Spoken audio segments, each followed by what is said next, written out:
প্রধান বিচারপতি থাকা অবস্থায় এখন যা বলছেন বইতে সেগুলো বলার সাহস একজন বিচারপতির কেন ছিল না? এটা নৈতিকতার প্রশ্ন।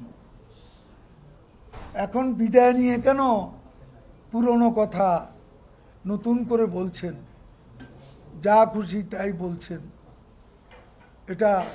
এটা হয়, এটা হতেই পারে।